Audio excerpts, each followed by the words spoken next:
जी चया तव्हांखे पंहिंजो छोकिरो हबीबुल्ला अली मिलियो आहे जी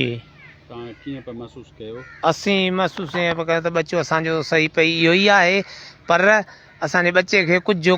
काड़ियूं ग़लति शयूं खारायूं वयूं आहिनि या कड़ियूं जंहिंजे करे बच्चे जो ज़हन कमु नथो करे या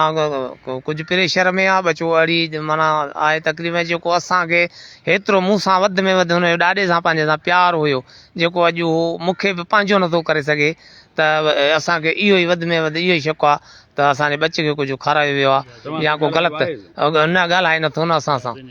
ज़हनी टार्चर आहे या कड़ी कुझु खारायो पियारियो वियो आहे। छा था सम्झो पुलिस जे तशद्दुद में त न आहे? साईं हाणे कड़ी ख़बर पुलिस मां निकिरे असां त अर्ज़ु कयूं था त असांजो खे मेडिकल आहे इजाज़त ॾिनी वञे त असीं हिनजी मेडिकल करायूं त कुझु हिनजो मन ज़हन खुली पवे। बाक़ी असांखे इहो ई शक लॻे थो हिनखे के ग़लति शयूं खारायूं वयूं आहिनि बच्चे खे जंहिंजे करे हिनजो दिमाग़ कमु नथो करे बच्चे जो हेतिरो जो तकलीफ़ में आहे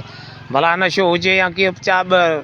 24 कलाकनि ताणी ही त कल्ह 3 ॾींहं खां वठी हड़ी वीचारो प्रेशर में आहे। सो हाणे इन जे लाइ असीं अर्ज़ु कयूं था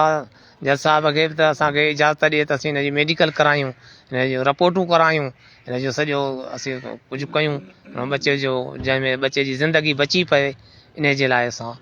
आया आहियूं। बच्चो अॼु शुक्र अलहमदिल्ला असां ॾिठो आहे मिलियो आहे असांखे इहो बि सुठो जी।